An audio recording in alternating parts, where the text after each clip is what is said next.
मिर्जापुर गांव अपनी हरियाली और नेक दिल लोगों के लिए जाना जाता था, लेकिन इस गांव पर एक अजीब सा डर हमेशा छाया रहता। इस डर का कारण था एक रहस्यमयी भिखारी तुंग तुंग साहूर। वह हर दिन गांव के हर घर के दरवाजे पर जाकर भीख मांगता। जिसने भी उसे कुछ दिया उसके साथ सब ठीक रहता, लेकिन जिसने इनकार किया उसके साथ कोई ना कोई भयानक घटना जरूर घटती। गांव के लोग कहते थे कि यह सब तुंग तुंग साहूर का श्राप है। गांव में राय स्टार और ज्ञान भाई नाम के दो दोस्त रहते थे। दोनों नेक दिल थे और रोज तुंग तुंग साहूर को कुछ ना कुछ दे देते थे। एक शाम गांव का ही आदमी पुष्पा अपने काम में व्यस्त था।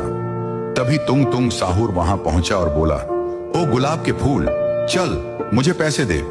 पुष्पा ने गुस्से में कहा, आज नहीं दूंगा। अगले ही दिन पुष्पा की गाड़ी के ब्रेक फेल हो गए और उसकी मौत हो गई। गांव में खलबली मच गई। कुछ लोग बोले यह महज हादसा है, पर समझदार लोग कहने लगे यह तुंग तुंग साहूर का श्राप है। कुछ दिन बाद तुंग तुंग साहूर राय स्टार और ज्ञान भाई के घर के पास पहुंचा और जोर से पुकारा, राय स्टार बाहर आओ।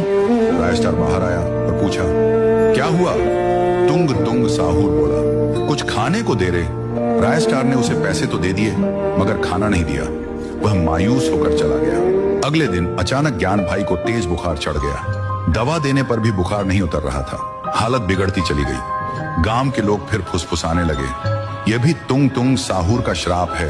एक रात तुंग तुंग साहूर पूरे गांव में घूमने लगा, लेकिन उस रात सब लोग नींद में थे।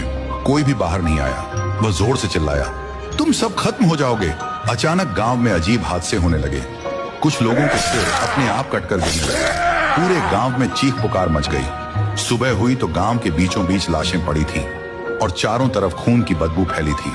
राय स्टार बाहर निकला और उसने देखा कि पूरा गांव उजड़ चुका है।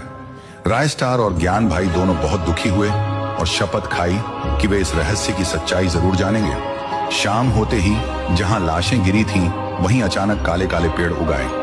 गांव के और किसी हिस्से में पेड़ नहीं थे। बस उसी जगह पर कुछ दिनों के लिए राय स्टार गांव से बाहर चला गया। अब ज्ञान घर में अकेला था। वह रोज शाम को काम से लौटता था। एक रात जब वह वापस आ रहा था, तभी बीच रास्ते में उसके सामने तुंग तुंग साहूर खड़ा हो गया और बोला, तुमने मुझे खाना नहीं दिया, अब तुम मरोगे। ज्ञान गाड़ी से उतरा और बोला, तुम कब आए थे? तुंग तुंग साहूर ने ठंडी हंसी के साथ जवाब दिया, रात के समय जब तुम सब सो रहे थे। इतना कहकर उसने तलवार घुमाई और ज्ञान के दोनों हाथ काट दिए। तो दोस्तों, आगे तुंग तुंग साहूर क्या करने वाला है, ये जानने के लिए इस वीडियो पर 50,000 लाइक करो और कमेंट में लिखो, तुंग तुंग साहूर भूखा है।